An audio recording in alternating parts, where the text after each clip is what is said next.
So hello everyone, welcome. आप सभी का स्वागत है आपके अपने प्यारे प्लेटफॉर्म के ऊपर। तो हम कर रहे थे स्ट्रेंथ ऑफ मटेरियल, और स्ट्रेंथ ऑफ मटेरियल में हमारा चल रहा था अभी गेट के क्वेश्चन सॉल्विंग सीरीज। ठीक है, तो हम करेंगे। स्क्रीन पे आपका क्वेश्चन नंबर 11 दिख रहा है, पढ़िए। Consider the three prismatic beam with the clamped support. एक चीज देखो यहाँ पे, क्लैम्प्ड सपोर्ट मतलब ये क्या है? यहाँ पे फिक्स्ड एंड सपोर्ट है, तो जो फिक्स्ड एंड सपोर्ट होता है ना, उसको हम क्लैम्प्ड सपोर्ट भी कहते हैं। फिक्स्ड एंड सपोर्ट, उसको क्लैंप्ड सपोर्ट भी कहा जाता है। ऐसा जानकारी आपको इस क्वेश्चन से मिला है, गेट का सवाल है, तो ये टर्म आपको ध्यान रखना है। P Q and R shown in figure. Figure में दिखाया गया तीन कैंटिलीवर बीम है, P Q and R. Given that the modulus of elasticity E is 2.5 into 10 to the power 4 MPa and the moment of inertia I is 8 into 10 to the power 8 mm4. The correct comparison of the magnitude of shear force S and bending moment M develop at the support. जो support पे shear forces होंगे और support पे जो bending moment होगा, इनका correct comparison क्या है? इनमें से ए बी सी या डी, इनमें से क्या है? तो आपको बेसिकली 6 चीजें कैलकुलेट करनी है। 3 shear force, 3 बेंडिंग मूवमेंट, और कैंटिलीवर के केस में डिफरेंट लोडिंग डायग्राम की कंडीशन में कैसे क्या कैलकुलेट करना है ये आपको मालूम है। जो स्पैन है तीनों बीम का है 8 मीटर का। ठीक है, तो यहीं पे सीधा सॉल्व करो ना, हाथ से ही सॉल्व करो, कोई ज्यादा उतना कैलकुलेशन की जरूरत नहीं है। शियर फोर्स तो यूं ही पता चल जाएगा। पहला वाला केस में शियर फोर्स जो होगा, क्या होगा? यहाँ पे जो सपोर्ट रिएक्शन डेवलप होगी वो वही डेवलप होगी जो उस पर पॉइंट लोडिंग लग रहा है 80, तो यही होगा शियर फोर्स एट सपोर्ट 80। दूसरे वाले केस में यूडीएल है, ये क्या है? Uniformly distributed load. तो यहाँ पर इस केस में जो रिएक्शन डेवलप होगा वो कितना होगा? जो टोटल ट्रांसवर्स लोडिंग है वो कितना? 20 इंटू 8, 8 दूना 16 मीन्स 160 किलो न्यूटन। ठीक है, तीसरे वाले केस में देख लो बाबू, यहाँ पे मेंबर के ऊपर लोडिंग नहीं है। मेंबर के ऊपर जो लोडिंग है ना, वो कंसंट्रेटेड मूवमेंट का है, केवल बेंडिंग का इफेक्ट है। तो यहाँ पर जो रिएक्शन डेवलप होगा केवल मूवमेंट रिएक्शन डेवलप होगा, किसी भी तरह का वर्टिकल सपोर्ट रिएक्शन डेवलप नहीं होगा। तो यहाँ पे होगा आपका सपोर्ट रिएक्शन 0। तो सबसे ज्यादा शियर फोर्स किस केस में आपको देखने को मिल रहा है? इस वाले केस में। ये 1 नंबर का क्वेश्चन होगा, शायद 2 नंबर का भी नहीं होगा, है ना। सब गेट में इतने आसान क्वेश्चन 2 नंबर में नहीं डालते। 160 किलो न्यूटन सबसे ज्यादा, मतलब शियर फोर्स क्यू सबसे ज्यादा है, एस क्यू। उसके बाद जो अगर shear force eight support value है, उसके बाद आपका एसपी का वैल्यू, फिर सबसे कम है एसआर का वैल्यू। अब कंपैरिजन देख लो, कोई केस बन रहा है क्या ऐसा? SP less than SQ, SQ less than SR हो नहीं सकता, है नहीं। SP less than SQ and SQ is greater than SR, ये वाला थोड़ा ढंग का कंपैरिजन हमको लग रहा है। SP less than SQ, SP जो है एसक्यू से तो कम है ही, क्योंकि एसपी का वैल्यू 80 और एसक्यू का वैल्यू 160। तो SP is less than SQ and SQ is greater than SR, ये बात भी बिल्कुल सही है ना। एसआर का वैल्यू 0 है और एसक्यू तो उससे बड़ा ही है, और बाकी कोई कंपैरिजन इस अपना ये गिवन पैटर्न को फॉलो नहीं कर रहा है अभी। तो अपना तो ये ऑप्शन इसमें ये सही है। तो इसमें जब इसी में ये सही होगा, अब ये देखो SP less than SQ, SP less than SQ, SQ less than SR, ये भी नहीं। एसपी इक्वल टू एसक्यू, ये है, ये तो था ही नहीं। SP is less than SQ and SQ is less than SR, ये तो है ही नहीं। तो एक ही ऑप्शन अपना शियर फोर्स वाला मैच कर रहा है, SP less than SQ, SQ greater than SR, ये मैच कर रहा है कंडीशन। बस ये कंडीशन मैच कर रहा है तो ऑप्शन नंबर सी करेक्ट हो जाएगा आपका। अब अब बोलोगे सर ये बेंड मूवमेंट तो आपने कैलकुलेट नहीं किया। अरे मूवमेंट कैलकुलेट कर लो, तीनों में क्या होता है, क्या बता रहा है कि मूवमेंट का जो वैल्यू होगा वो तीनों केस में सेम होगा। कैसे होगा? देखिए, यहाँ पे 80 किलो न्यूटन का पॉइंट लोड लग रहा है, 8 मीटर का स्पैन है, 8 8 कितना होता है 64, तो 8 गुना 80 640, यही। तो इतना का मूवमेंट रिएक्शन यहाँ देखने को मिलेगा 640। यही तीसरा वाला कंडीशन में भी यहाँ पे देखो 640 का मूवमेंट है ही, तो मूवमेंट रिएक्शन भी ये कितना हो जाएगा 640। ये कैसे कर रहा हूँ कैलकुलेशन माइंड में? अप्लाइंग इक्विलिब्रियम इक्वेशन, ये चीजें कैसे सॉल्व हो रही है? स्टैटिक इक्विलिब्रियम इक्वेशंस को अप्लाई करते करते हम सपोर्ट रिएक्शन कैलकुलेट कर रहे हैं। तो मैं यहाँ पे लिख नहीं रहा हूँ क्योंकि ये सब चीज बचकानी चीज है, तो ये अंदर ही अंदर में कैलकुलेशन लगाना आपको भी आता है। ठीक है, जो summation F of Y equal to 0 है, summation M Z equal to 0 है, summation F of X equal to 0 है, वही इक्विलिब्रियम इक्वेशन हम यहाँ पे यूज करते हुए चल रहे हैं। क्लियर? तो उसी तरह से इस वाले केस में 20 इंटू 8 टोटल लोडिंग इंटू 10 करोगे, आ जाएगा। समझ गया? सॉरी 20 सेकेंड वाले केस में मूवमेंट निकालना है, तो देखो सेकेंड वाले डायग्राम में 20 इंटू 8 तो होगा, इंटू L/2 मतलब 8/2 4, तो 20 इंटू 8 इंटू 4, समझ गए? तो वो आ जाएगा आपका 640। तो तीनों केस में मोमेंट रिएक्शन का वैल्यू सेम है अपना, तो option number C is correct. Calculator उठाने का भी जरूरत नहीं पड़ेगा। कुछ कुछ कभी कभी क्वेश्चन ऐसे आते हैं, ये क्वेश्चन इतना बड़ा है देखने में कि गेट में लगेगा अरे ये तो भारी भरकम क्वेश्चन दे दिया है, लेकिन 1 मार्क की क्वेश्चन होगी। अब बस सिंपली ऑब्जर्व करेंगे चीजों को, आंसर निकल जाएगी आपकी। सो पढ़ाई जो हम करते हैं उस पर कॉन्फिडेंट रहना है दोस्तों। हमको उतना ही जितना आता है, अगर हम कंप्लीट सिलेबस कंप्लीट सब टॉपिक को समझे हुए पढ़े हुए हैं, तो हमें जितना आता है एग्जाम में क्वेश्चन उतने में से ही आता है। आपका जो बीटेक लेवल का सिलेबस है इससे बाहर नहीं आएगी, ये बात भी कंफर्म है। समझ रहे हैं? So always be confident on your self. Example, ये क्वेश्चन आपके सामने है गेट का। ओके, चलिए आगे बढ़ा जाए। अब ये देखिए, ये क्वेश्चन को देखिए, ये गेट का 2 नंबर का क्वेश्चन है, ठीक है। अब इस क्वेश्चन को सॉल्व करने के लिए ना अपने को और थोड़ा अधिक जानकारी चाहिए, एसएफडी वीएमडी के अलावा भी और थोड़ा अधिक जानकारी चाहिए होगी। क्यों? एसएफडी वीएमडी में अभी तक हमने जो सपोर्ट रिएक्शन है उसको कैलकुलेट करने का एकमात्र तरीका हमने देखा था इक्विलिब्रियम इक्वेशन।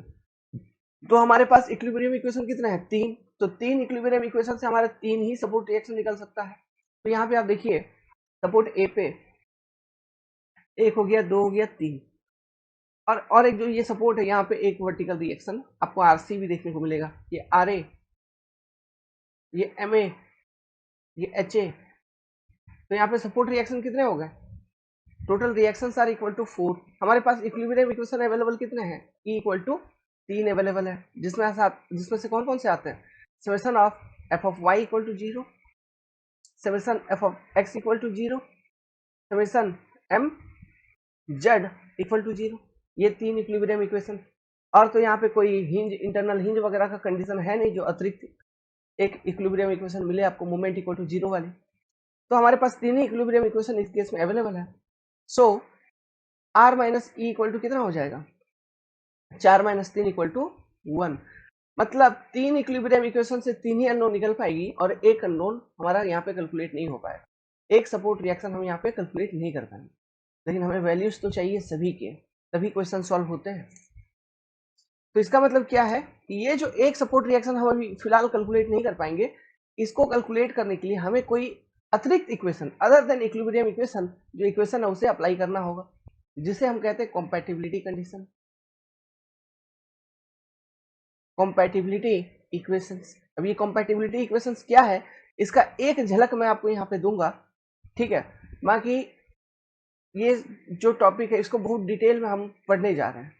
एक चैप्टर अपना स्लोप एंड डिफ्लेक्शन, एक चैप्टर क्या है? Slope and deflection.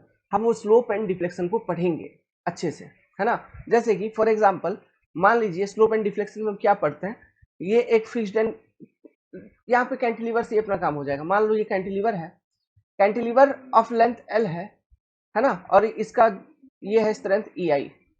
ओके, यहाँ पे एक पॉइंट लोड लग रहा है, तो इस पॉइंट लोड कहाँ पे लग रहा है? फ्री एंड पे। ये फ्री एंड पे पॉइंट लोड लगने के कारण क्या आपको नहीं लग रहा है इस तरह से मेंबर की बेंडिंग होगी? ऐसा मेंबर का बेंडिंग ऐसा होगा, तो ये देखो यहां से लेके यहां तक का ये जो एक गैप आपको डिफरेंस मिल रहा है, इसी को हम बोलते हैं डिफ्लेक्शन अंडर लोड, डेल्टा। यही हो गया डिफ्लेक्शन। और स्लोप निकालना तो आपको मालूम ही है, ये कर्व इस तरह का बन गया, तो फ्री एंड के ऊपर स्लोप कुछ और होगा और कहीं पे स्लोप कुछ और होगा, क्योंकि कर्व में स्लोप कांस्टेंट रहता नहीं है ना। तो जस्ट ये फ्री एंड के पास आप क्या करोगे? एक टेंजेंट ड्रॉ करोगे। स्लोप निकालने का वही तरीका था ना, एक टेंजेंट ड्रॉ करेंगे फ्री एंड के पास, फिर वहां पे एक्स और वाई एक्सिस ड्रॉ करेंगे, वहां से फिर थीटा को मेजर करेंगे। मतलब यहां पर आपको स्लोप देखने को मिलेगा, मतलब डिफ्लेक्शन एंड स्लोप। ओके, आप अभी इसको ये समझिए, ये तो हो गया आपका डेल्टा और फिर यही हो गया आपका रोटेशन, ये एक्स से कितना ये रोटेट कर रहा है, यही हो गया थीटा। क्लियर है? ऐसा ये आपको डेल्टा समझ में आ गया लेट्स सपोज, और इसी को थोड़ा सा एक्सटेंड करके आपको थीटा दिखाने के लिए मैंने ऐसे यहाँ पे दिखा दिया कि ये आपका स्लोप है, दिस इज योर थीटा। तो ये डेल्टा का वैल्यू कितना है और ये थीटा का वैल्यू कितना है? ये डेल्टा का वैल्यू होता है P L cube by 3 EI। इस तरह से हम इसका वैल्यू निकालते हैं। Theta equal to P L square upon 2 EI। ये फॉर्मूला याद रखने पड़ते हैं हमको स्लोप एंड डिफ्लेक्शन के। इनको डिराइव भी करवाऊंगा, सारा का सारा फॉर्मूला डिराइव भी करवाऊंगा, ठीक है, घबराने की जरूरत नहीं है, वो आगे आने वाला चैप्टर है। लेकिन इस क्वेश्चन को सॉल्व करने के लिए इस कंसेप्ट का यूज होने वाला है, इसलिए मैंने यहाँ पे आपको बताया। आगे देखते हैं। मान लो एक कैंटिलीवर बीम लगा हुआ है, ठीक है, लेंथ है L, स्ट्रेंथ हो गया EI। ओके, ये EI होता है फ्लेक्सुरल रिजिडिटी।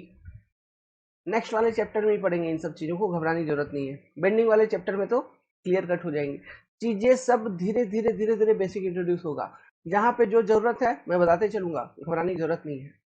ये देखो अब, तो ये मोमेंट अप्लाइड होने के कारण इस तरह से मेंबर का बेंड होगा, नीचे ऐसे झुकेगा। तो ये देखिए ये डिफ्लेक्शन आपको देखने को मिला डेल्टा मेंबर में, और यहीं पर अगर आप ऐसे देखोगे ऐसा, तो ये थीटा भी आपको देखने को मिल रहा है। तो ये मोमेंट है, कंसंट्रेटेड मोमेंट मान लीजिए m। तो डेल्टा का वैल्यू कितना होता है? Delta equal to ml square upon 2 EI, और थीटा का जो वैल्यू होता है वो होता है ml upon EI, just ml upon EI। इस तरह से हम स्लोप एंड डिफ्लेक्शन कैलकुलेट करते हैं फ्री एंड पे, जब कंसंट्रेटेड मोमेंट फ्री एंड पे लगा हुआ है।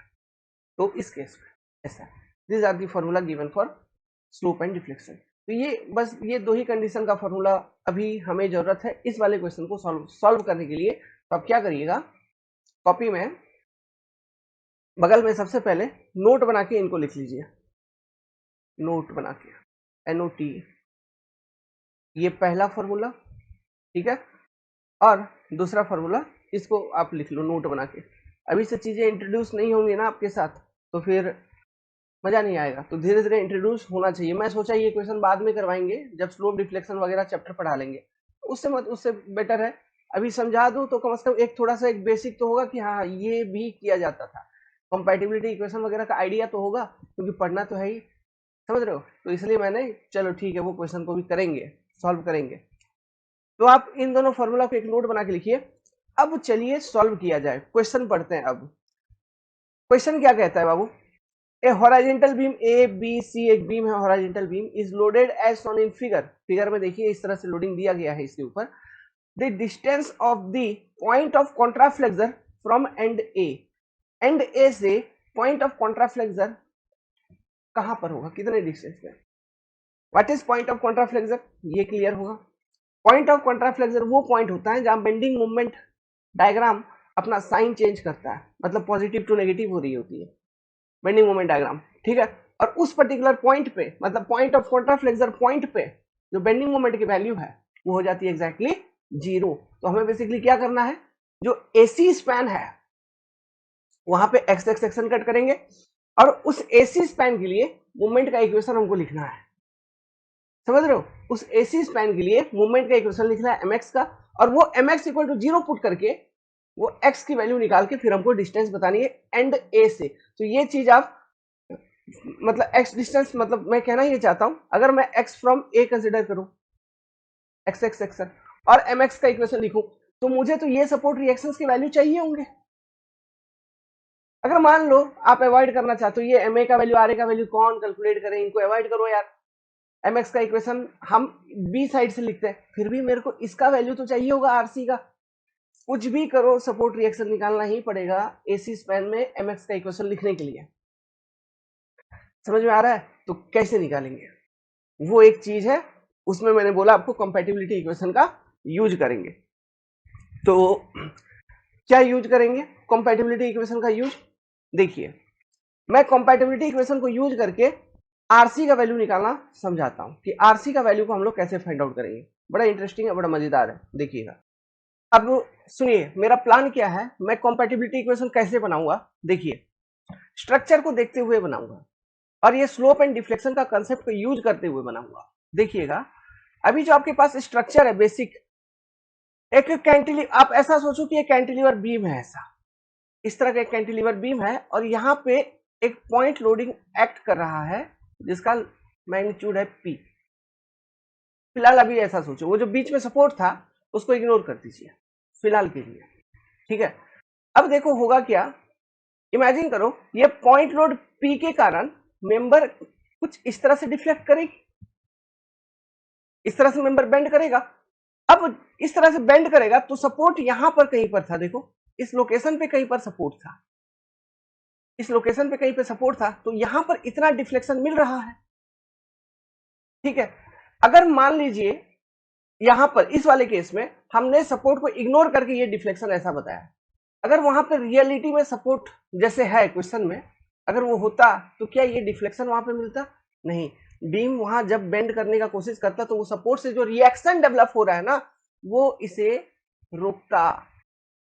वो जो सपोर्ट रिएक्शन आरसी डेवलप हो रहा है वो इस डिफ्लेक्शन को रोकता और ये बीम डिफ्लेक्ट होती ही नहीं एट दैट लोकेशन। क्यों? वहां पे सपोर्ट है और वहां से सपोर्ट रिएक्शन आपको मिलना है। समझ में आ रहा है बात? ठीक है, तो यही मैं कॉम्पैटिबिलिटी इक्वेशन यूज करूंगा। क्या? डिफ्लेक्शन ड्यू टू, देखो यही यहां पे लिखता हूं, इसको आगे भी लिखेंगे। Deflection due to RC is equal to deflection due to that point load P at ये at C। This is my compatibility equation. और ये इक्वेशन हम बनाए ही क्यों? ये इक्वेशन हम इसलिए बनाए क्योंकि वहां पे सपोर्ट अवेलेबल है, तो इसलिए मैंने ये सोचा कि वो जो पॉइंट लोड P वहां पर है उसके कारण जो डिफ्लेक्शन होता C लोकेशन पे, सोचा मैंने उसके कारण जो डिफ्लेक्शन होता C लोकेशन पे, वो तो फिलहाल अभी हो नहीं रहा है। क्यों? वहां पे सपोर्ट रिएक्शन है और वो सपोर्ट रिएक्शन क्या कर रहा है, जितना डिफ्लेक्शन उस P लोड के कारण उस C लोकेशन पे होता उतना ही डिफ्लेक्शन नीचे से वो प्रोवाइड कर रहा है। मतलब इसके कारण ऊपर से नीचे उतना डिफ्लेक्शन हो गया तो ये नीचे से उतना डिफ्लेक्शन को कवर अप कर रहा है, तब ना वो मेंबर अपने जगह पे ही है। तो ये है कंपैटिबिलिटी कंडीशन, मतलब स्ट्रक्चर को देखते हुए इक्वेशन बनाना, उसके सपोर्ट कंडीशंस को देखते हुए इक्वेशन बनाना। स्ट्रक्चर के कंपैटिबल होना चाहिए जो इक्वेशन हम लोग बनाते हैं। तो यहाँ पे डिफ्लेक्शन को यूज करके एक इक्वेशन दिखाया, आगे चलेंगे धीरे धीरे स्लोप का यूज करूंगा। समझ में आ रहा है? सपोर्ट कंडीशंस का यूज करूंगा, मतलब सपोर्ट कंडीशंस को देखते हुए हम कंपैटिबिलिटी इक्वेशंस बनाया करेंगे, फिर इस इक्वेशन को सॉल्व करेंगे, हमारा आंसर निकल जाएगा। समझ में आ रहा है? तो सबसे पहला deflection at this point C due two point load P, ये हम कैसे निकालेंगे? इसको निकालने का एक शानदार तरीका मैं आपको समझाता हूं और वो तरीका आप पहले से सीख रखे हैं, लोड शिफ्टिंग टेक्निक का। देखिए बात क्या है, बात ये है कि यहाँ पे सपोर्ट है A और यहाँ पे आपका B बीम है, B पॉइंट है फ्री एंड पे लोडिंग लग रहा है 10 किलो न्यूटन का और यहाँ पे सपोर्ट रिएक्शन है RC, ठीक है। और ये लेंथ है 0.75 मीटर और ये वाला लेंथ कितना हो जाएगा, टोटल 1 मीटर का बीम है तो ये 0.25 मीटर। अब मैं क्या करूंगा, सबसे पहले इस पॉइंट पे मतलब C पॉइंट पे लोड ट्रांसफर करता हूं। जब C पॉइंट पे लोड ट्रांसफर करूंगा तो दो चीजें आएंगी, एक तो वो सीधा का सीधा पॉइंट लोड उठा के यहीं पे रख दिया मैंने 10 किलो न्यूटन का, समझ में आ रहा है? तो ये पॉइंट लोड उठा के रख दिया 10 किलो न्यूटन का। और एक चीज यहाँ पे शिफ्ट होगा पॉइंट लोड के साथ, देखो एक इस तरह का मूवमेंट एंड क्लॉकवाइज डायरेक्शन में एक मूवमेंट शिफ्ट होगा, उसका मैग्नीट्यूड होगा 10 into 0.25 kilo newton meter point C पे, ये शिफ्ट हो जाएगा। अब तो deflection of point C due to this 10 kilo newton load and इतना का मूवमेंट, ये आपका लोड है, मान लीजिए दिस इज लोड और ये मूवमेंट। तो अभी ये एज्यूम करिए कि ये पॉइंट सी ऐसा ये फ्री एंड है, यहाँ पे सपोर्ट रिएक्शन नहीं लग रहा है ना। तो इनके कारण जो भी डिफ्लेक्शन, इन दोनों के कारण जो भी कंबाइंड डिफ्लेक्शन होगा पॉइंट सी का, उसको रोकने के लिए अपना हीरो आ जाएगा, और वो हीरो कौन है? अपना आरसी। इन दोनों लोडिंग के कारण, लोड और मूवमेंट के कारण जो डिफ्लेक्शन होगी पॉइंट सी की, उसको रोकने के लिए आरसी वहां पे काम कर रहा है।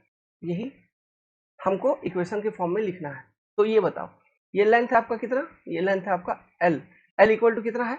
0.75 मीटर, 0.75 मीटर। अभी सबसे पहले लोड के कारण डिफ्लेक्शन कितना? लोड के कारण जिस डायरेक्शन में डिफ्लेक्शन होगा, मोमेंट के कारण भी उसी डायरेक्शन में डिफ्लेक्शन होगा। देखिए, क्योंकि मेंबर का रोटेशन हो रहा है कैसा? वही क्लॉकवाइज। समझ में आ रहा है? तो इसलिए ये दोनों के कारण डिफ्लेक्शन ऐड हो जाएगी। तो लोड के कारण जो डिफ्लेक्शन का फॉर्मूला आपने देखा था, फॉर्मूला देखिए नोट में जो लिखवाया था, एक कैंटिलीवर है, ठीक है, और फ्री एंड पे एक पॉइंट लोड लग रहा है, उसके कारण जो डिफ्लेक्शन है वो कितना है। और यहाँ पे देखो, ये ऐड मैं इसलिए कर पाऊंगा ना क्योंकि डिफ्लेक्शन डिफ्लेक्शन दोनों केस में है, तो ऐड कर पाएंगे। सुपरपोजिशन प्रिंसिपल है हमारा एक, ये वाला जब चैप्टर पढ़ेंगे तब वहां पे सुपरपोजिशन प्रिंसिपल भी पढ़ेंगे, है ना। तो by using that principle we can add this kind of quantity. वो प्रिंसिपल आपको समझाऊंगा। एक इफेक्ट अगर कंबाइंड फॉर्म में निकालनी है तो जितने भी लोडिंग है उनके कारण इफेक्ट क्या क्या है सबको जोड़ दो, वो कंबाइंड इफेक्ट हो जाता है। यही आपका सुपरपोजिशन प्रिंसिपल, बहुत जगह यूज करते हैं इसका। तो PL Q by 3 EI plus deflection due to movement ML square by 2 EI must be equal to what? आप अब ये सोचो कि यहाँ पे नीचे ये जो आरसी है ये भी तो एक तरह का पॉइंट लोड है, तो इसके कारण अपवार्ड डिफ्लेक्शन क्या होगा? RC into L cube by 3 EI। Equation बन गया पूरा का पूरा। अब इस इक्वेशन में एक ही चीज अननोन है, वो अननोन क्या है? आरसी, क्योंकि बाकी सबका वैल्यू हमको मालूम है। ये पी का वैल्यू मालूम है 10, एल का वैल्यू मालूम है, एम का वैल्यू भी मालूम है 10 इंटू 2.5, फिर एल सब डेटा मालूम है, बस एक ही चीज अननोन है हमारा आरसी। तो यहां से मैं आरसी का वैल्यू कैलकुलेट कर लूंगा और एमएक्स का इक्वेशन लिख लूंगा, फिर उसके बाद तो लिखने में दिक्कत नहीं है। फिर उस एमएक्स के इक्वेशन को जीरो इक्वेट करके पॉइंट ऑफ कॉन्ट्राफ्लेक्शन बता सकता है हमें। चलो निकाला जाए। तो P L Q by 3 EI, 3 into EI plus ML square, M का मतलब 10 इंटू 0.25, ये था आपका m, इंटू एल का स्क्वायर 0.75 का square by 2 EI must be equal to RC into L cube, मतलब 0.75 का क्यूब अपॉन 3 EI।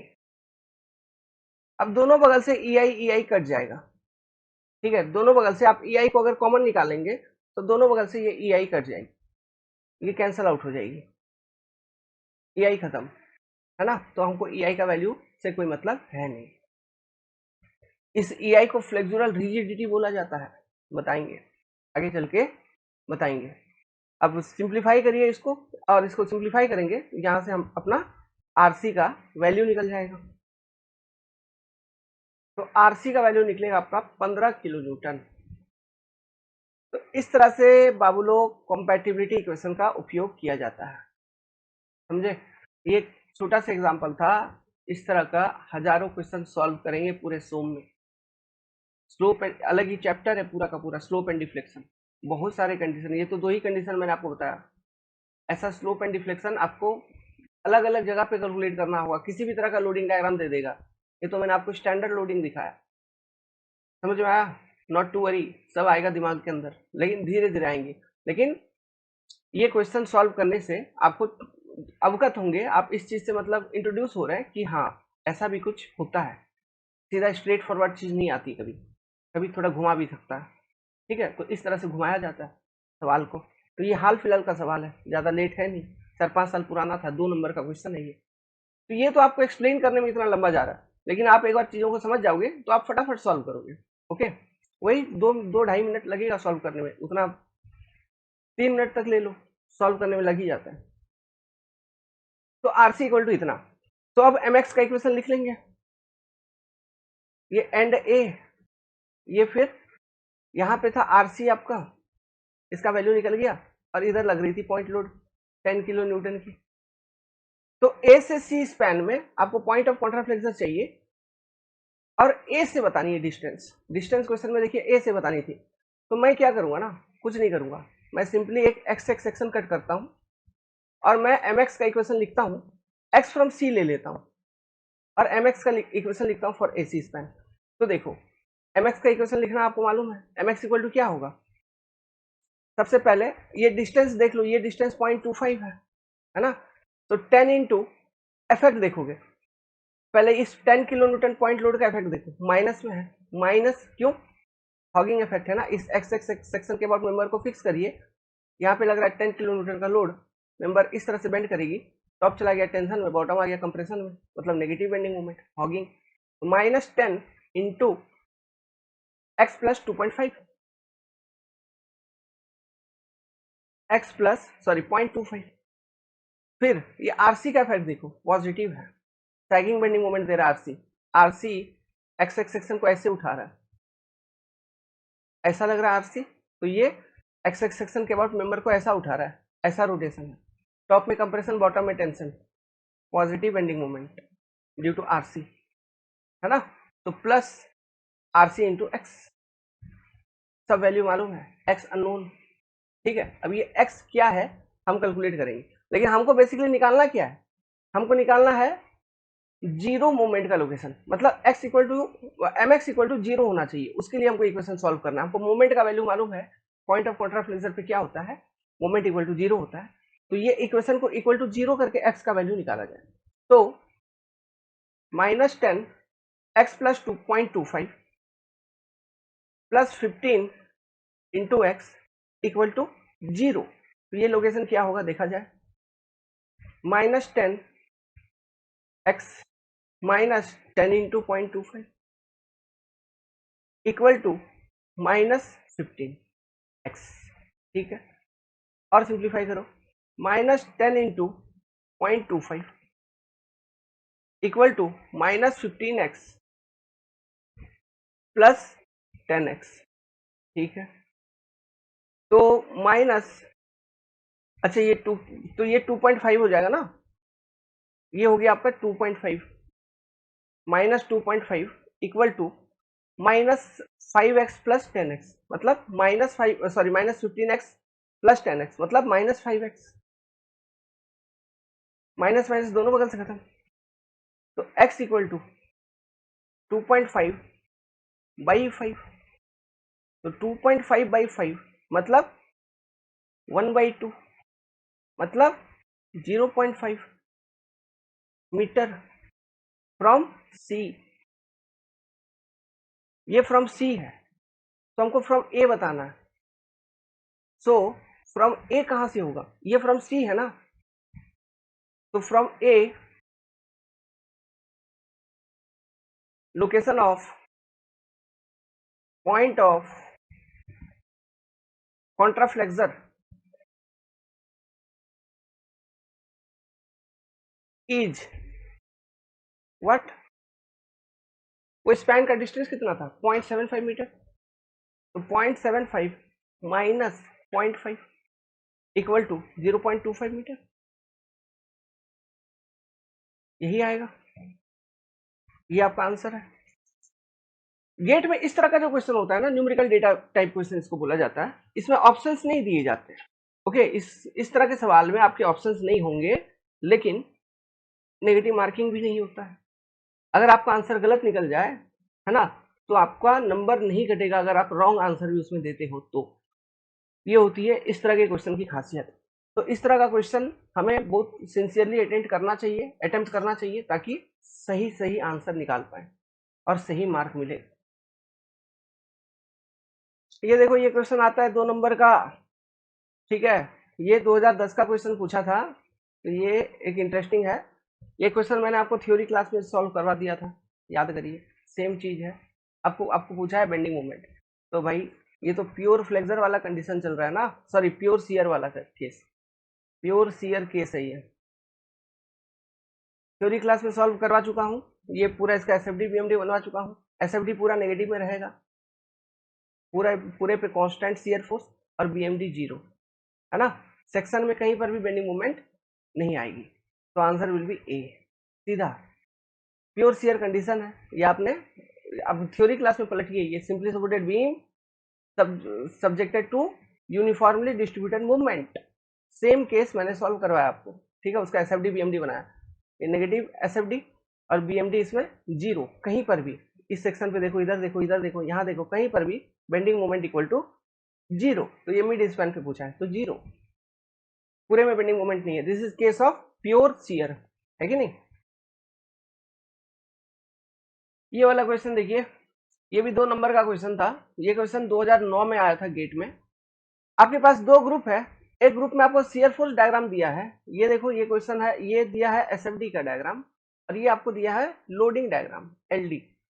आपको मैच करवानी है कौन से एसएफडी के लिए कौन सा लोडिंग डायग्राम है। यहाँ पे कोड गिवन है PQRS, उसके लिए कौन कौन सा लोडिंग डायग्राम।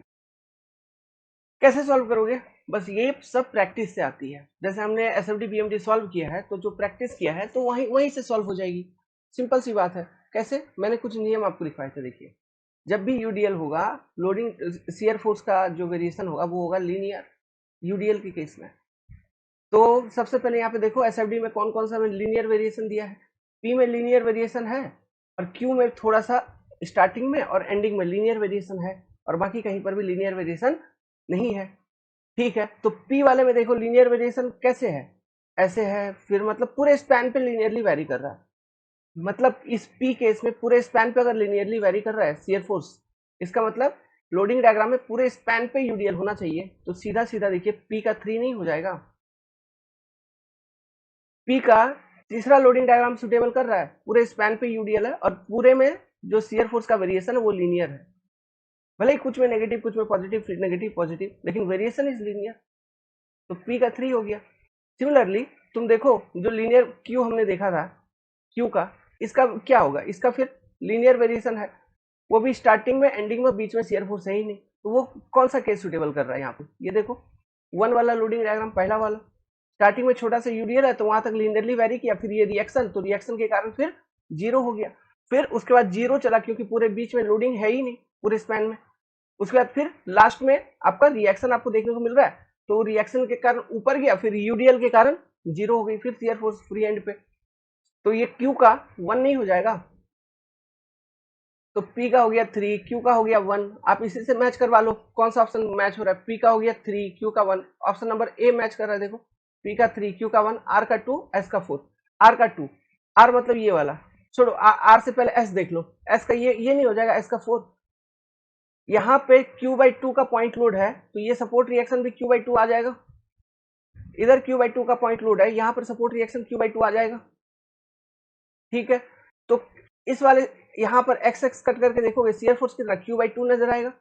फिर जस्ट ये सपोर्ट पे, चूंकि वो सपोर्ट रिएक्शन भी Q/2 है, उसके कारण जीरो हो जाएगी शियर फोर्स।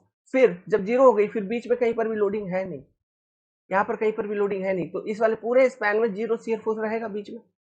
उसके बाद फिर यहाँ पर आपका Q/2 सपोर्ट रिएक्शन, उसके कारण शियर फोर्स देखने को मिलेगा, फिर फ्री एंड पे Q/2 नीचे से लग रहा है, फिर जीरो हो जाएगी। तो क्या ये वाला नहीं हो जाएगा। अब बना चुके हैं एसएफडी बीएमडी, इसलिए अब ये सब चीजें आसानी से सॉल्व हो जाएंगी। तो बचा आर का वो वाला सेकेंड वाला, है ना। तो इस तरह का क्वेश्चन जब भी आए तो थोड़ा देख के और थोड़ा कैलकुलेट करके, अगर जरूरत पड़े तो थोड़ा कैलकुलेट करके भी वेरीफाई कर सकते हैं, नहीं तो अगर देख के सॉल्व हो रही है तो देख के सॉल्व करके आगे बढ़ना है। और इस तरह के क्वेश्चन बहुत सारे एग्जाम में पूछे जाते हैं, ठीक है। मैच दी फॉलोइंग में आपको दे दिया जाएगा। एसएफडी जैसे यहाँ पे दिया है, कभी बीएमडी देगा, कुछ भी, एनीथिंग इज पॉसिबल। बीएमडी दे देगा, फिर उसके करस्पॉन्डिंग लोडिंग डायग्राम पूछेगा, लेकिन ज्यादा चांसेस है एसएफडी आने का, क्योंकि बीएमडी जब भी आती है थोड़ा कैलकुलेशन करना पड़ जाता है, ओके। तो वेरिएशन आपको ध्यान रखना है ना। तो यूडीएल जब भी होगा, शियर फोर्स का वेरिएशन लीनियर, पॉइंट लोड वगैरह के लिए वेरिएशन कुछ नहीं होती, कांस्टेंट। यूवीएल के केस में क्यूबिक वेरिएशन चलता है, ध्यान रखना है, सॉरी पैराबोलिक चलता है शियर फोर्स का वेरिएशन, और बेंडिंग मोमेंट क्यूबिक हो जाती है, ये सब चीजें। तो option number A will be correct. अब इस क्वेश्चन को देखिए, ये भी बड़ा सिंपल क्वेश्चन है। A simply supported beam A B एक पूरा का पूरा सिंपली सपोर्टेड बीम है, जिसका बेंडिंग मोमेंट डायग्राम आपको गिवन है, ये है आपका bending moment diagram. The beam is possibly under the action of following load, couple of m at c and 2m at d, couple of 2m at c, m at d। चलो ये पूछ रहा है कैसे निकालोगे, ये तो BMD है और पूछ रहा है लोडिंग डायग्राम में क्या मूवमेंट रहा होगा C और D पे, मतलब किस तरह का लोड रहा होगा पॉसिबली अंडर लोड ऑफ। तो देखो मैंने आपको बताया था कि जैसे यहाँ पे पॉइंट C को ऑब्जर्व करूं, पॉइंट C पे बेंडिंग मोमेंट का दो वैल्यू है ना, कौन कौन सा है बेंडिंग मोमेंट डायग्राम में, पॉइंट C पे बेंडिंग मोमेंट डायग्राम में दो वैल्यू मिल रहा है, एक तो ये m, दूसरा 0। पॉइंट डी पे बेंडिंग मोमेंट का फिर दो वैल्यू मिल रहा है, एक तो ये m, दूसरा ये m। तो एक ही सेक्शन पे BMD में दो ऑर्डिनेट अगर मिले तो मतलब वहां पर कंसंट्रेटेड मूवमेंट है, उसी को हम कभी कभी कपल भी बोलते हैं, ठीक है। जो कंसंट्रेटेड मूवमेंट होती है उसको हम कपल भी बोल देते हैं।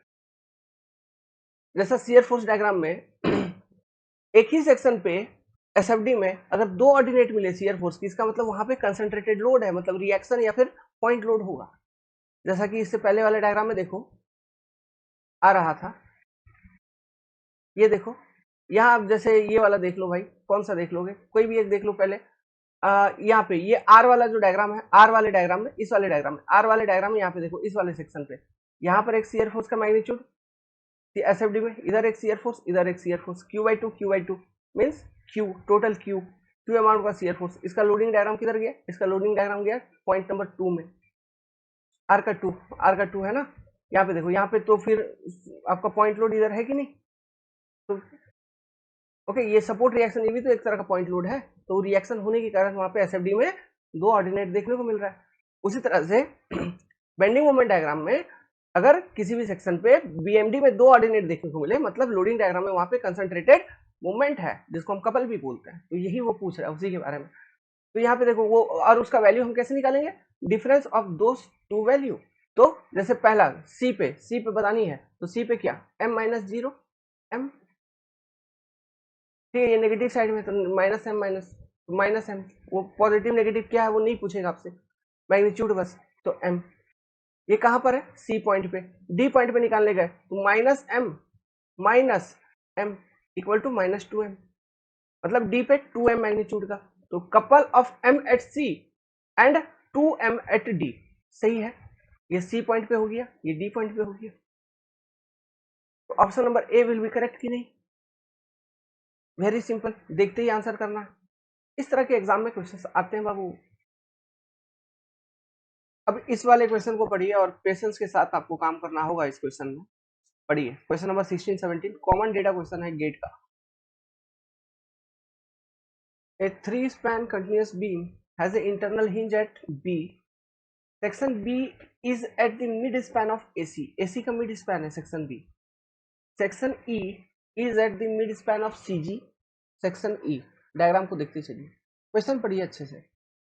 The 20 kilonewton load is applied at section B, whereas 10 kilonewton load are applied at section D and F as shown in the figure. Very good.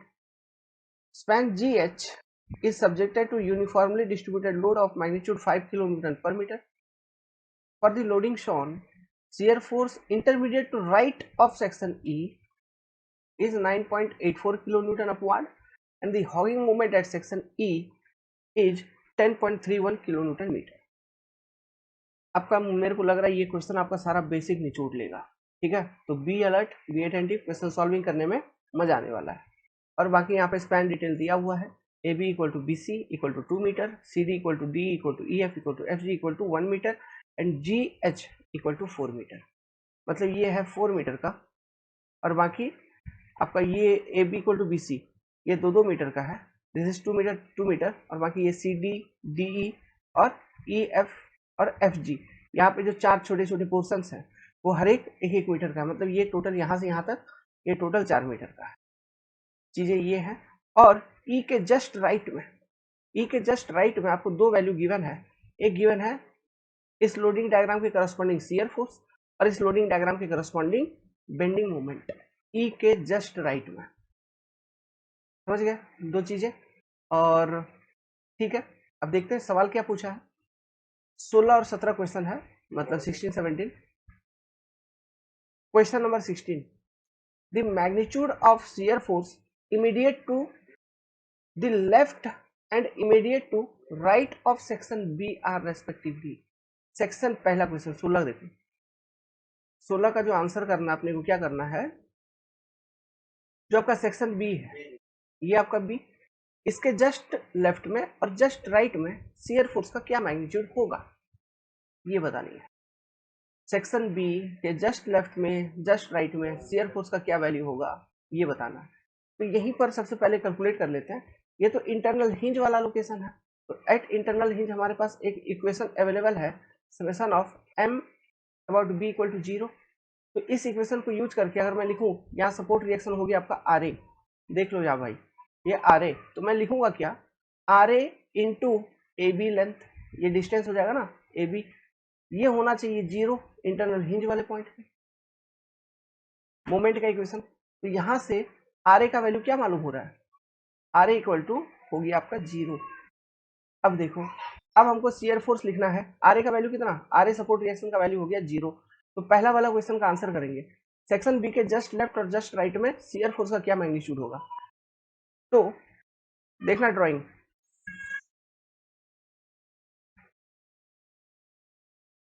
मैं यहाँ पे एक एक्स एक्स सेक्शन कट कर रहा हूँ ए बी में, x x section और x from ए बता रहा हूँ, एक्स एक्स सेक्शन कट किया और एक्स फ्रॉम ए बताया।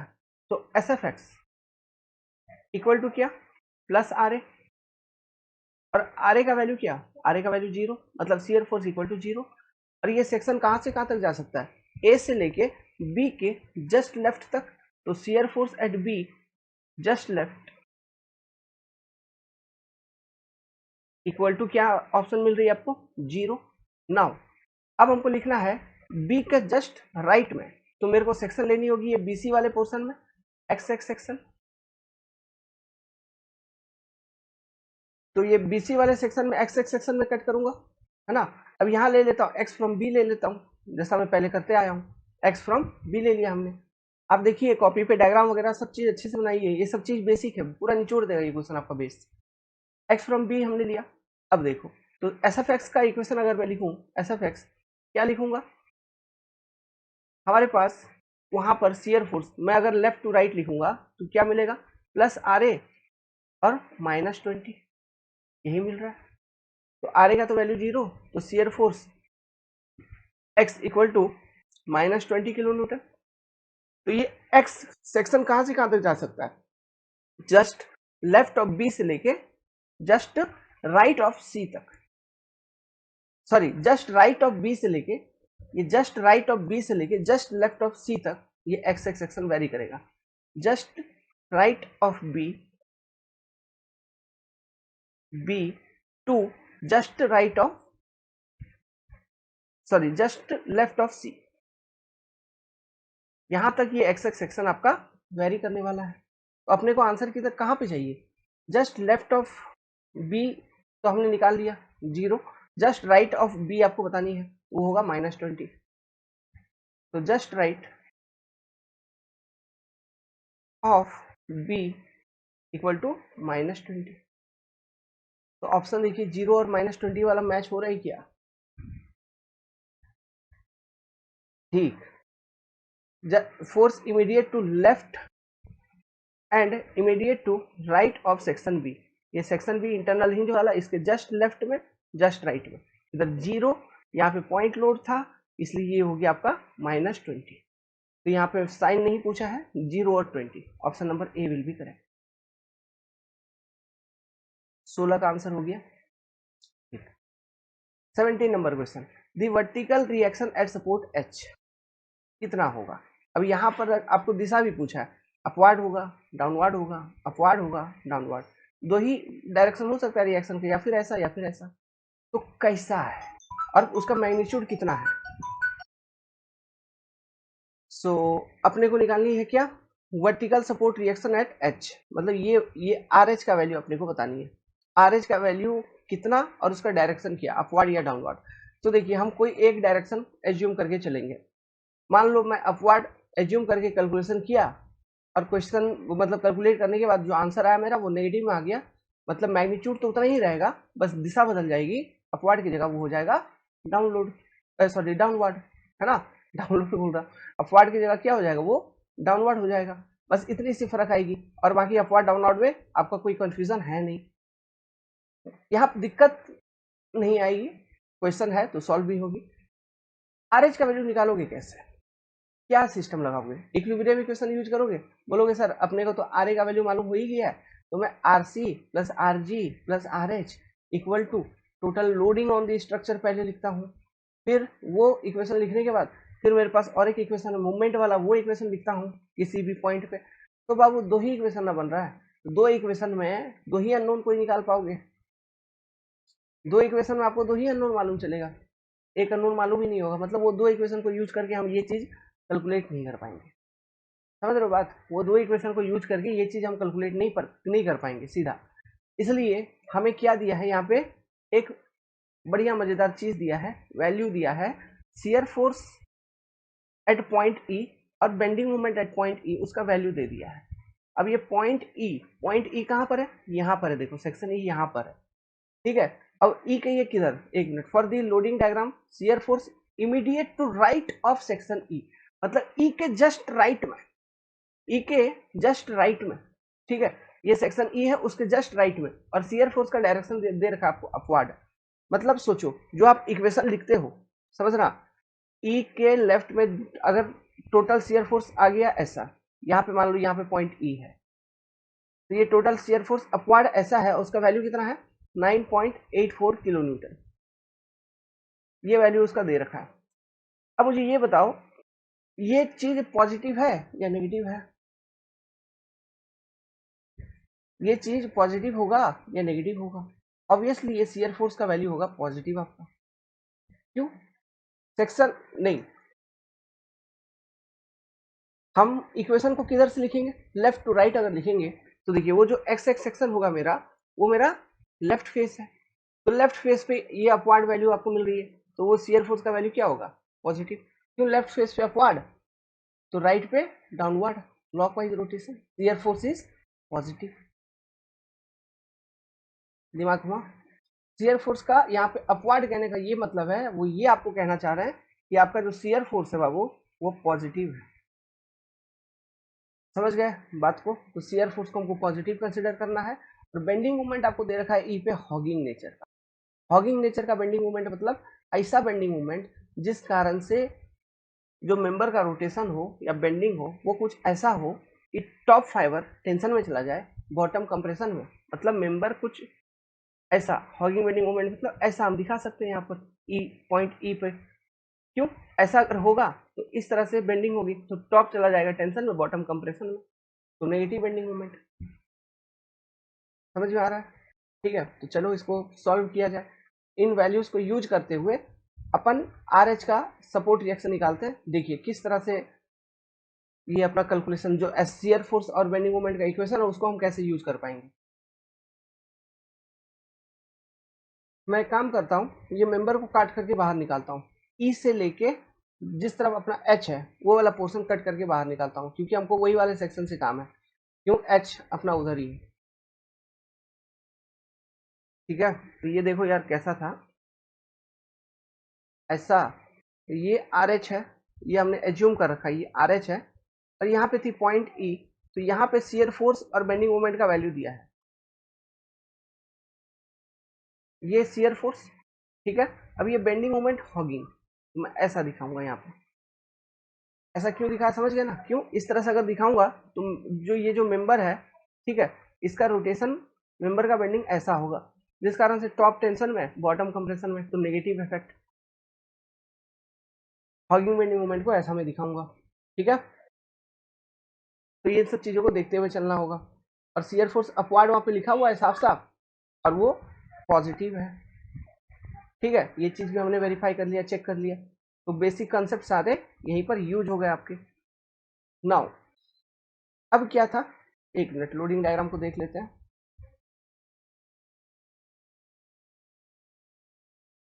ठीक है, एफ है, जी है, तो सीधा पहले जी दिखा देता हूँ, यहाँ पर आपका जी है, तो यहाँ पे आर जी सपोर्ट रिएक्शन देखने को मिलेगा, और इसके बाद ये पूरे स्पैन पे यूडीएल है, ठीक है। और यहाँ पर पॉइंट एफ था कहीं पर जहाँ पे 10 किलो न्यूटन का और एक पॉइंट लोड भी लग रहा था, और ये पॉइंट है एफ। तो यहाँ से यहाँ तक का स्पैन डिस्टेंस 1 मीटर थी, ये भी आपका 1 मीटर था, और ये वाला कितना था, 1 मिनट,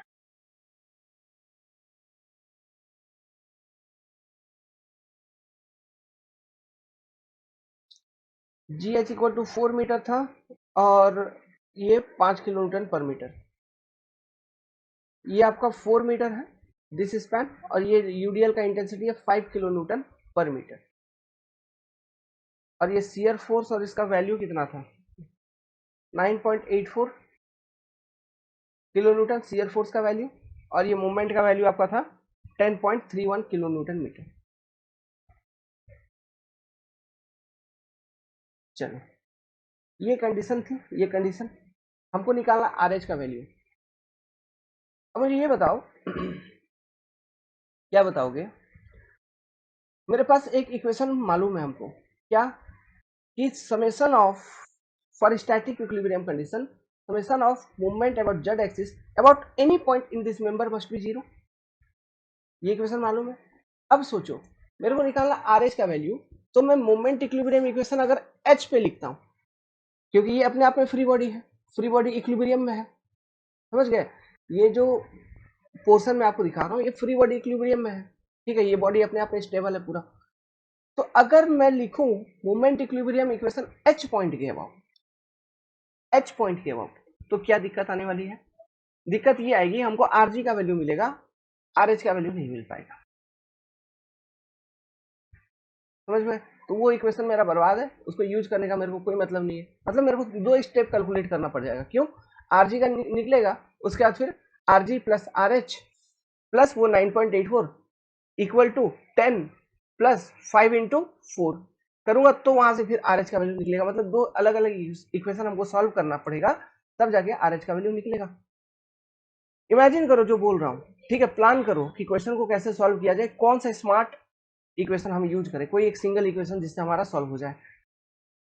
अगर मैं ऐसा लिख दूं कि summation of M Z about point G equal to 0, मतलब ये जो पॉइंट जी है, इस पॉइंट जी के अबाउट टोटल क्लॉक और total anti clock movement equal to मैं 0 कर दूं तो सेम आना चाहिए। मतलब ये देखो, ये जी है, ठीक है, यहां से ये वाला पोर्शन कौन सा, ये वाला पोर्शन देखो, ये लेफ्ट साइड है जी का, और ये जी का राइट साइड है। अब मैं एक काम करता हूं, जी पे लेफ्ट साइड से मूवमेंट इक्वल टू जी पे राइट साइड से मूवमेंट, दोनों बराबर होना चाहिए। अगर आप लेफ्ट साइड से कैलकुलेट करते हुए आ रहे हैं और जी पे मूवमेंट कैलकुलेट करेंगे, और राइट साइड से कैलकुलेट करते हुए आ रहे हैं और जी पे मूवमेंट कैलकुलेट करेंगे, तो दोनों बराबर होना चाहिए कि नहीं होना चाहिए, बिल्कुल होना चाहिए। हम देखते हैं, क्योंकि जी एक ही सेक्शन है, ये जो जी है एक ही सेक्शन है, और इस सेक्शन पे चाहे इधर से कैलकुलेट करके पहुंचो या इधर से कैलकुलेट करके पहुंचो, वैल्यू दोनों बगल से सेम आएगी, चाहे बेंडिंग मोमेंट हो या शियर फोर्स। समझ में आ रहा है। तो हम वही चीज करेंगे, हम क्या करेंगे, हम इस वाले केस में लिखेंगे, ये वाला इक्वेशन यूज करते हैं, चलो, कि bending movement from left from right at G, G point पे लिख देते हैं। अगर ये लिख देंगे तो आर जी का इफेक्ट आएगा नहीं, मतलब इक्वेशन में आर जी होगा नहीं, केवल इक्वेशन में एक ही अननोन बचेगी आर एच, तो एक ही इक्वेशन लिखोगे और उसमें एक ही अननोन बचेगी आर एच, तो एक ही बार में कैलकुलेट होकर निकल जाएगा। वो एक तरीका है, समझे चीजों को, ठीक है। चलिए, तो सबसे पहले हम लेफ्ट से लिखते हैं, किस पॉइंट के अबाउट लिखेंगे, जी पॉइंट के अबाउट, लेफ्ट से लिखना शुरू करो। देखो, मतलब जी पॉइंट को फिक्स मान लो, और बेंडिंग मोमेंट का इक्वेशन लिख रहे हो तो इंडिविजुअल इफेक्ट देखते हुए लिखो। सबसे पहले ये जो 9.84 का शियर फोर्स है, इसके कारण जी पॉइंट जो है वो कैसा रोटेट कर रहा है, मतलब ये सोचिए कि ये 9.84 ऐसे ऊपर लग रहा है और बेंडिंग ऐसा होगा मेंबर का, समझ में आ रहा है, मतलब पॉजिटिव इफेक्ट ये दे रहा है। Sagging bending moment, top compression में जा रहा है बॉटम टेंशन में, तो सैगिंग हॉगिंग देखते हुए लिखना है, ठीक है। तो लिखिए, तो प्लस 9.84 इंटू डिस्टेंस कितना, 2 मीटर, 2।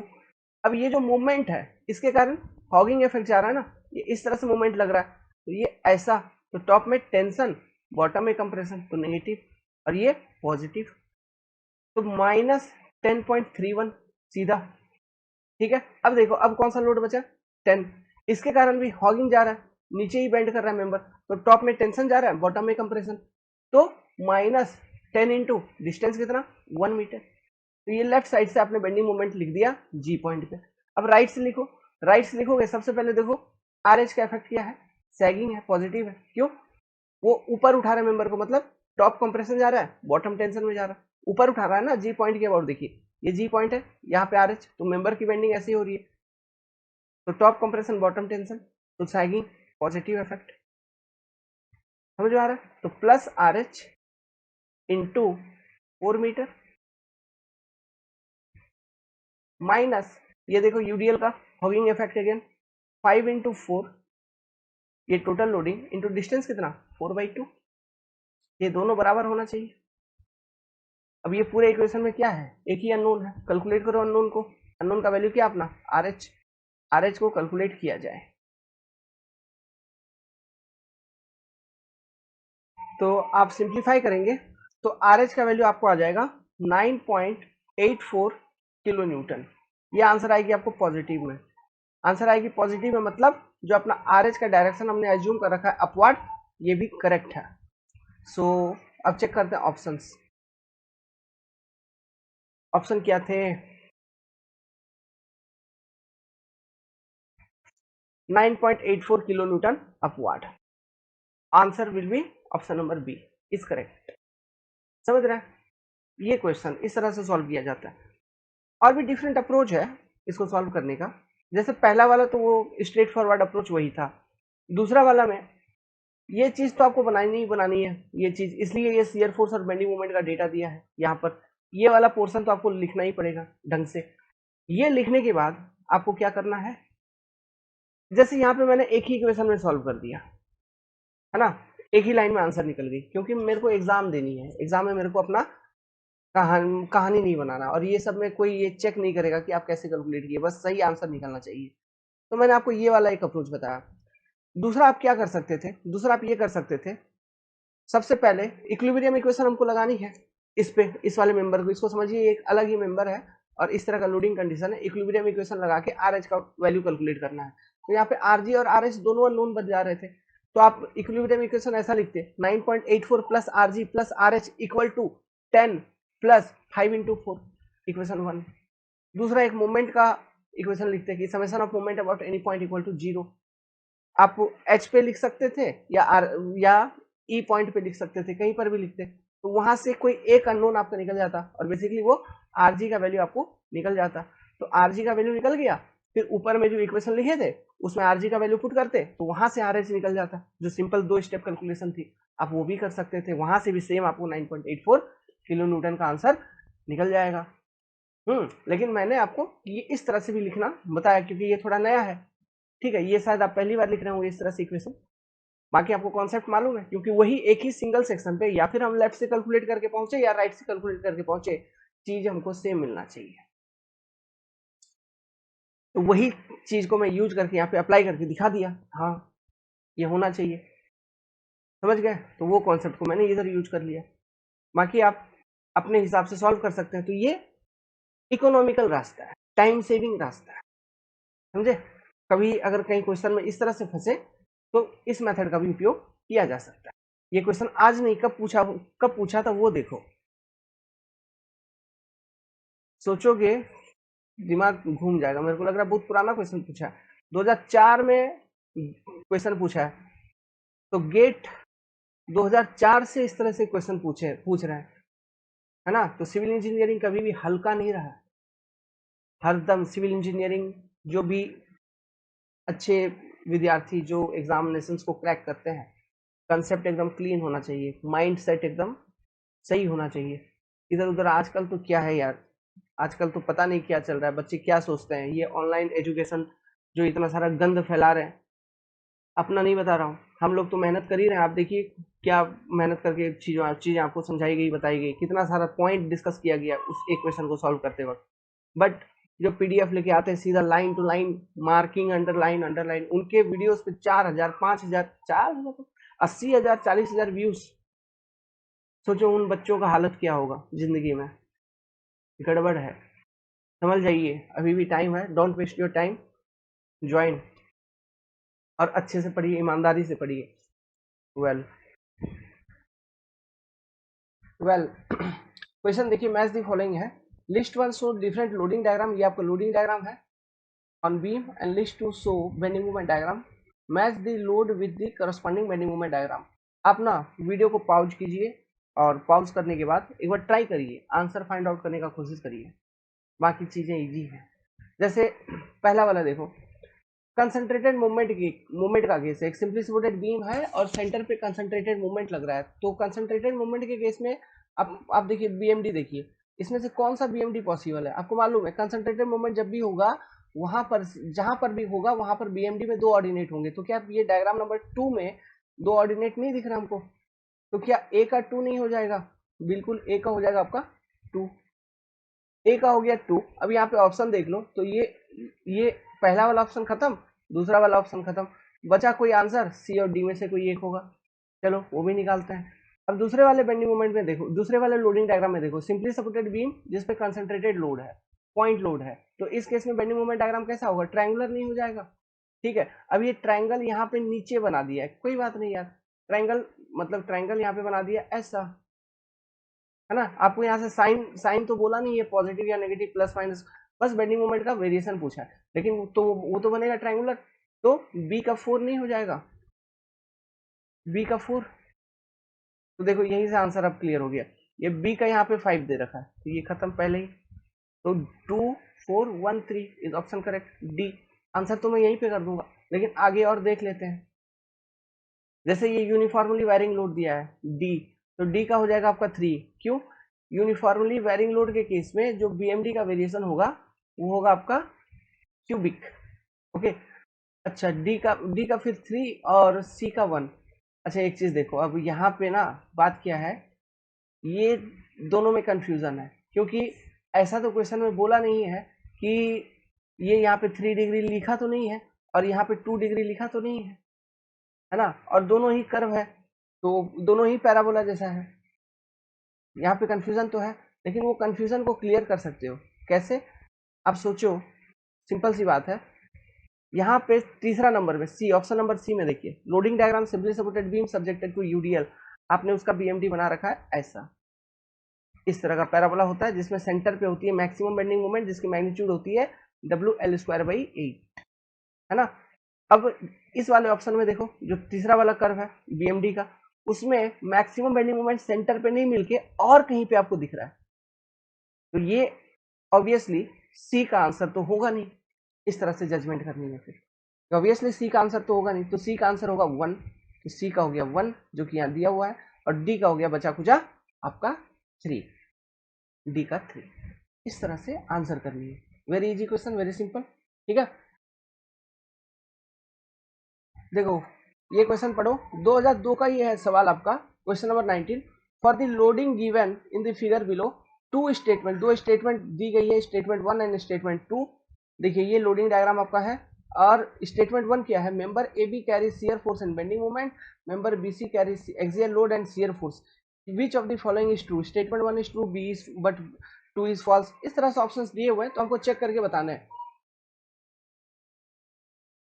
तो बहुत आसान है, बहुत सिंपल है। देखो इस तरह का क्वेश्चन कर रखा है, इसे भारी भारी क्वेश्चन आपको मैंने करवा दिया है। पहला ए बी मेंबर ना, ये वाला मेंबर, तो ये मेंबर में देखो, ये ए बी मेंबर, इसमें यहाँ पे लोडिंग लग रहा है W, तो क्या ये W लोड के कारण ये ए बी मेंबर में कहीं पर भी देखोगे शियर फोर्स तो मिलेगा? यस। बेंडिंग मोमेंट भी मिलेगा? नहीं मिलेगा। मान लो इस एक्स एक्स सेक्शन पे इस W लोडिंग के कारण शियर फोर्स अगर लिखोगे, ये क्या कैंटिलीवर जैसा नहीं है जी? सोचिए, तो एक्स सेक्शन पे क्या ये पॉइंट लोड के कारण शियर फोर्स नहीं मिलेगा? मिलेगा। बेंडिंग मोमेंट नहीं मिलेगा? मिलेगा। तो A B member is subjected to both shear force and bending moment. Clear है, साफ बात है। अब बात कर रहा है सेकंड वाला स्टेटमेंट में बीसी मेंबर, ये बीसी मेंबर देखो, ये एक्सियल मेंबर है, ऐसा वर्टिकल मेंबर है, तो अब क्या पूछ रहा है, BC member carries axial load and shear force. हमको चेक करना है बीसी मेंबर में क्या कैरी होता है। देखिए, तो सबसे पहले तो ये जो डब्ल्यू पॉइंट लोड यहाँ पे है ए एंड पे, इसको पॉइंट बी पे शिफ्ट करेंगे, तो एक तो ये डब्ल्यू ऐसा सीधा शिफ्ट हो गया, फिर डब्ल्यू इंटू बी ए का एक मूवमेंट यहाँ पे शिफ्ट हो जाएगा,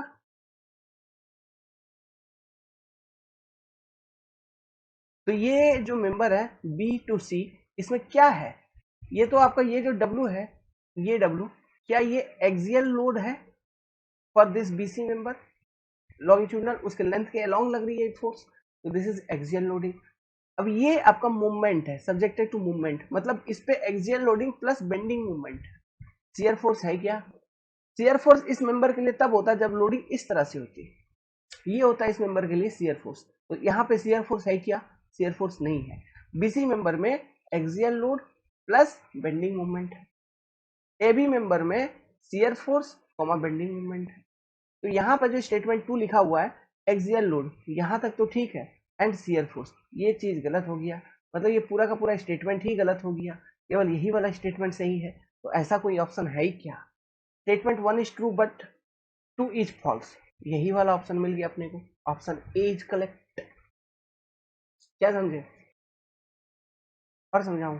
जरूरत नहीं है ना, समझ गया।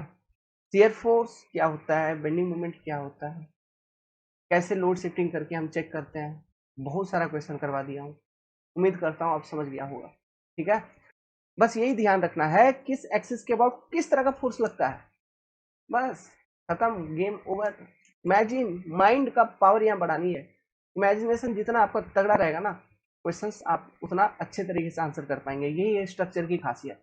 ठीक है, स्ट्रक्चर में अपने को इमेजिनेशन चाहिए होती है। Okay, so think in mind, diagram को माइंड के अंदर बनाओ, एक्सिस वगैरह क्या बनाओगे, एक्सिस इमेजिन करो, अच्छा इसका ये एक्सिस, वो एक्सिस, इस एक्सिस के अबाउट ये है, ऐसा ये इमेजिनेशन। मैं, मेरी जिम्मेदारी सिखानी, क्या क्या सिखानी है, जो सिखानी है वो तो बता ही रहा हूँ, बट क्या करना चाहिए और कैसे और बेटर बना पाओगे अपने आप को, वो चीज भी बतानी मेरी जिम्मेदारी है, तो मैं आपको वो बता रहा हूँ, फॉलो दैट। ओके, बाकी कोई भी डाउट वगैरह है तो मालूम है क्या करना है, ठीक है, कमेंट करना है या फिर बताना है। अब ये वाला क्वेश्चन पढ़िए, the bending moment in kilo newton metre at the mid span X, यहाँ पर ये एक्स एक्स सेक्शन पे bending moment in the beam with overhang shown below is equal, वहां पे बेंडिंग मोमेंट की वैल्यू निकालनी है, वो कितनी होगी, ये वैल्यू आपको बतानी है। तो कैसे बताओगे, क्या करोगे, सिंपल है, इजी है, बस सॉल्व करते हैं। देखिए, अगर मैं इस डायग्राम को बनाऊं यहाँ पे अलग से थोड़ा, तो ये कुछ ऐसा आपको, लेट्स सपोज ये पॉइंट है ए, ये बी हो गया, ये सी हो गया, ये पॉइंट डी हो गया, तो यहाँ पे आरबी एक सपोर्ट रिएक्शन आपको देखने को मिल रहा है, प्लस ये जो सपोर्ट है ना, इस तरह का सपोर्ट को हम स्प्रिंग सपोर्ट बोलते हैं, यहाँ लिखा हुआ है देखिए स्प्रिंग सपोर्ट, तो यहाँ पर भी कुछ ना कुछ रिएक्शन देखने को मिलेगा। अब लेट्स सपोज वो रिएक्शन का वैल्यू क्या हमको नहीं मालूम है ना, लेट्स सपोज वो रिएक्शन का वैल्यू आपने ले लिया आरसी, और ये पॉइंट डी पे एक पॉइंट लोड लग रहा है 10 किलो न्यूटन का, और यहाँ पर एक पॉइंट लोड लग रहा है 20 किलो न्यूटन का, बाकी स्पैन वगैरह तो यहाँ पे दिया हुआ है ही, ये 1 मीटर का, और ये स्पैन ये बीच वाला 2 मीटर का है, और ये भी फिर आपका 1 मीटर का है। अब आपको पूछ रहा है बेंडिंग मोमेंट कितना होगा एक्स एक्स सेक्शन के ऊपर, इस एक्स एक्स सेक्शन के ऊपर बेंडिंग मोमेंट कितना होगा, ये हमसे पूछा जा रहा है। तो देखिए, हमारे पास बहुत सारे तरीके निकालने का, है ना, निकालने का बहुत सारा तरीका है, लेकिन मैं क्या करूंगा, सबसे पहले इन दोनों रिएक्शन में से कोई एक रिएक्शन तो हमको चाहिए, या फिर आरबी का वैल्यू या फिर आरसी का वैल्यू, एक सपोर्ट रिएक्शन का वैल्यू तो हमको चाहिए ही चाहिए। अब उस सपोर्ट रिएक्शन का वैल्यू को निकालने के लिए मैं अगेन इससे पिछले वाले क्वेश्चन में जो कॉन्सेप्ट अपनाया था उसी कॉन्सेप्ट को यूज करता हूँ। लेट्स सपोज कोई एक पॉइंट में सेलेक्ट कर लेता हूँ, या फिर बी या फिर सी, दोनों में, मतलब ये पॉइंट बी, ये फिर सी, या फिर बी या फिर सी। लेट्स सपोज कि मैंने सेलेक्ट कर लिया बी, क्योंकि आपके लिए ये स्प्रिंग सपोर्ट थोड़ा नया लग रहा है ना, तो यहाँ पे ये आरसी का रिएक्शन का वैल्यू कितना निकलेगा सर, कैसे होगा, ओके, ये चीज थोड़ा हमको समझाइए, बताइए, सोचेंगे आप ऐसा। ओके, तो ये रिएक्शन का वैल्यू मैं आपको कैलकुलेट करके दिखाता हूँ कैसे निकाला जाएगा। लेट्स सपोज मैंने ये पॉइंट ले लिया, कंसिडर कर लिया बी, ठीक है, तो इस बी पॉइंट के अबाउट फ्रॉम लेफ्ट अगर हम कैलकुलेट करके पहुंचेंगे या फ्रॉम राइट कैलकुलेट करके पहुंचेंगे, तो जो भी मोमेंट का वैल्यू है दोनों बराबर होना चाहिए। तो लिखो भाई बी पॉइंट के अबाउट सबसे पहले लेफ्ट से अगर कैलकुलेट करोगे लेफ्ट साइड से, तो क्या बन जाएगा इक्वेशन -20 × 1, और कुछ बनेगा नहीं, ये बराबर होना चाहिए। अब राइट साइड से कैलकुलेट करना चालू कर दो, 10 इंटू इसका सैगिंग हॉगिंग देखते हुए 10 इंटू 3, तो sagging effect sorry hugging effect 10 into 3 का, 10 इंटू 3 ये भी माइनस में चलेगा, हॉगिंग इफेक्ट दे रहा है ना, सैगिंग हॉगिंग मतलब पॉइंट बी के अबाउट सेक्शन को, एक मिनट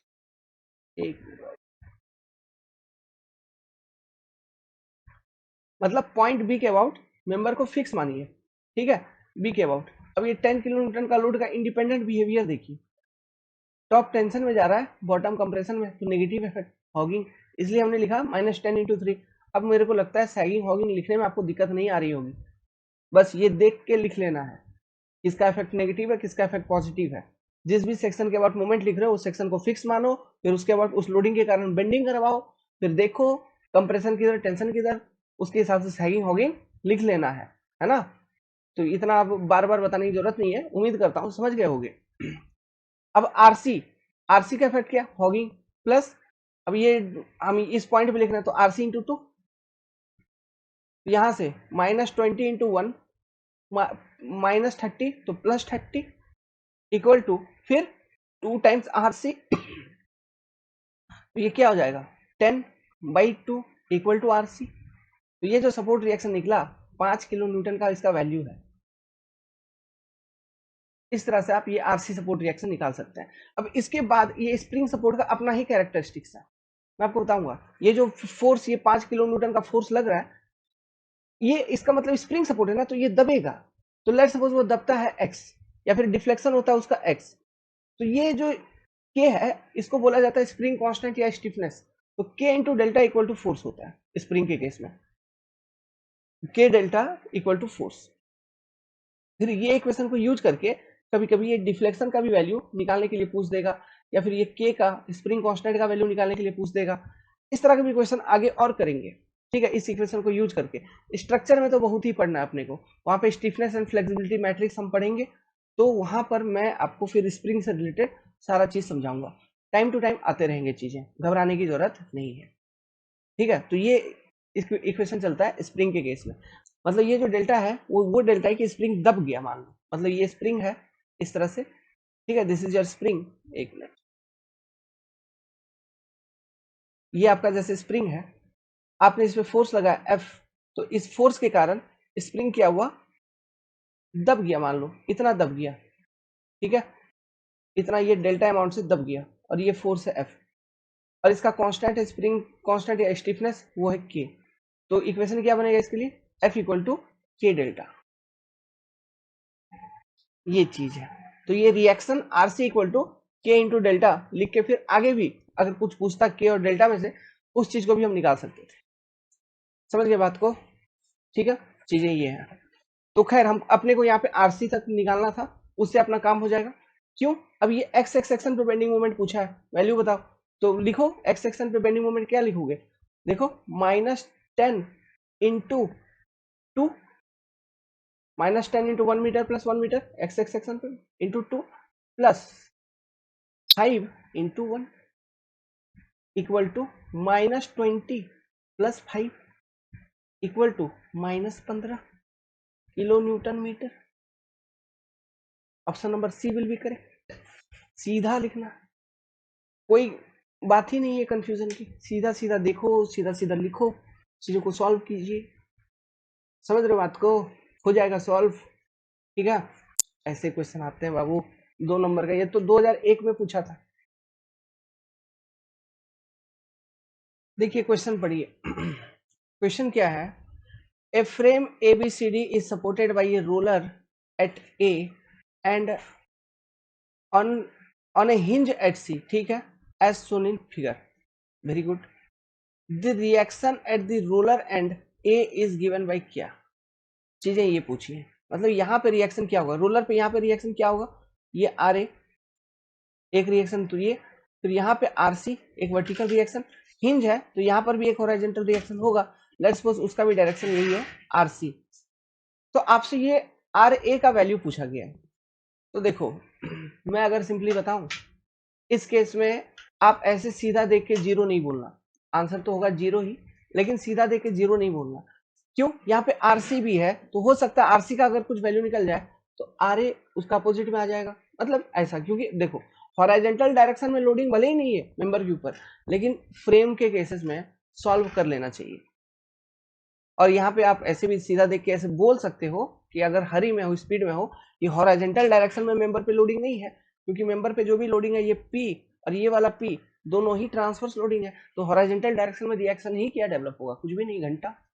तो जीरो आप बोल ही सकते हो, कोई बड़ी बात नहीं है ना। लेकिन फिर भी एक तसल्ली के लिए सॉल्व कर लेने से ज्यादा ठीक रहेगा। सॉल्व करेंगे तो क्या करेंगे, लेट्स सपोज हम लिखते हैं मूवमेंट का इक्वेशन। ओके, मूवमेंट का इक्वेशन लिखा जाए तो let's suppose summation of movement about point C equal to zero लिखते हैं। ठीक है, इस पॉइंट सी पे मूवमेंट इक्वल टू जीरो लिखा जाए। तो देखो सबसे पहले आर ए के कारण मूवमेंट आएगा कि नहीं पॉइंट सी पे, बिल्कुल आएगा। क्यों? पॉइंट सी वहां ऊपर है, आर ए यहाँ नीचे है ना। तो आर ए पॉइंट सी से एल डिस्टेंस से सेपरेटेड है, तो इसके कारण भी मूवमेंट आएगी। और वो मूवमेंट सैगिंग है या हॉगिंग है ये भी तुम पता लगा लोगे। देखो आर ए ऐसा लग रहा है, तो जो मूवमेंट आएगी आर ए इंटू एल का, कितना आएगा आर ए इंटू एल का, तो वो आर ए इंटू एल का मूवमेंट मान लो यहाँ पे पॉइंट बी पे देखोगे तो वो इस तरह से कुछ दिखेगा। देखिए ये आर ए है और ये डिस्टेंस एल है, ये एल डिस्टेंस है, तो movement R A into L का ये। अब ये डायरेक्शन क्या है, this is your clockwise direction. तो समझिए ये पॉइंट सी यहाँ पर है, इसके अबाउट मेंबर को फिक्स करिए, यहाँ पे क्लॉकवाइज मूवमेंट लगाइए जो कि आपका आर ए इंटू एल। अब इसका नेचर देखो, बेंडिंग कैसा, clockwise rotation of member, compression tension मतलब पॉजिटिव, मतलब सैगिंग बेंडिंग मूवमेंट। समझ रहा बात को?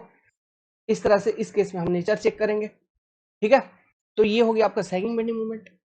तो हम मूवमेंट का इक्वेशन लिखते हैं, summation of movement about point C equal to zero. तो लिखिए आर ए इंटू एल, एक मूवमेंट आ गया,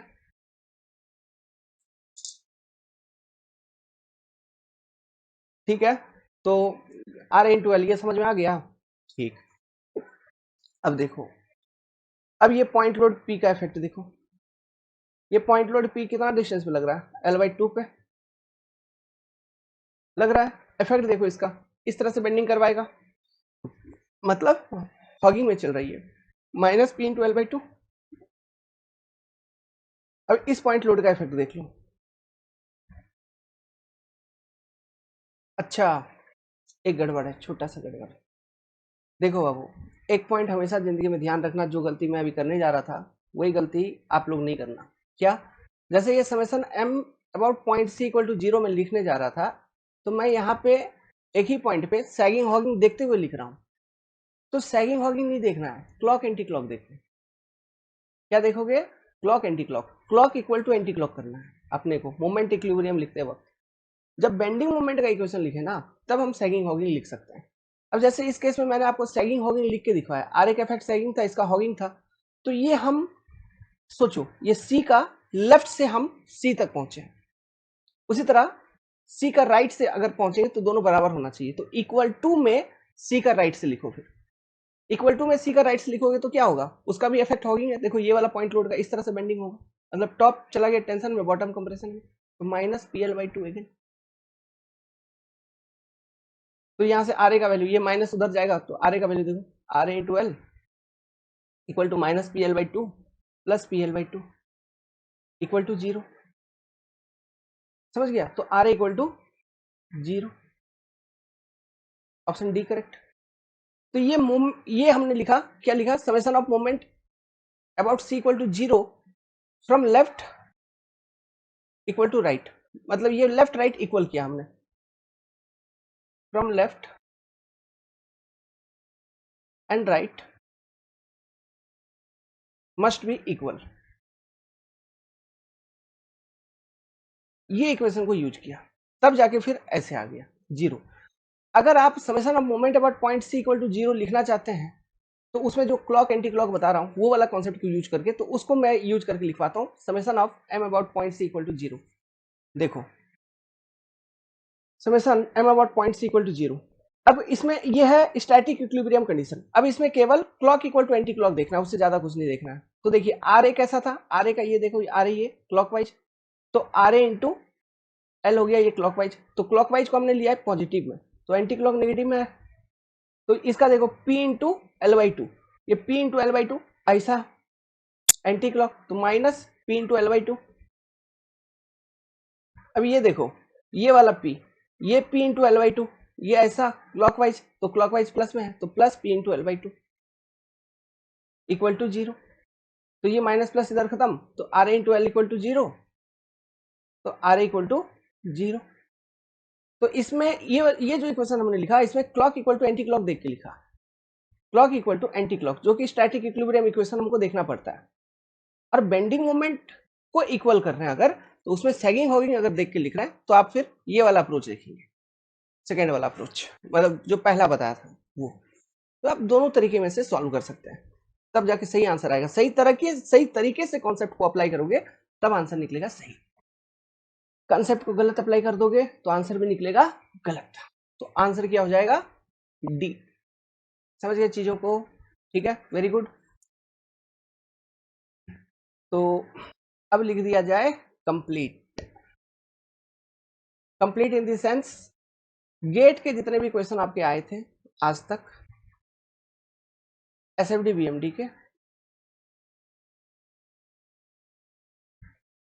वो हमने कंप्लीट कर लिया। अब अपना नेक्स्ट स्टेप जो चलेगा वो चलेगा इंजीनियरिंग सर्विस के क्वेश्चंस, ईएससी। ठीक है, तो नेक्स्ट वाले क्लास में आपको ईएससी का क्वेश्चन देखने को मिल जाएगा। All the best. अगर यहाँ तक में किसी को कोई डाउट है then contact me. Okay, all the best.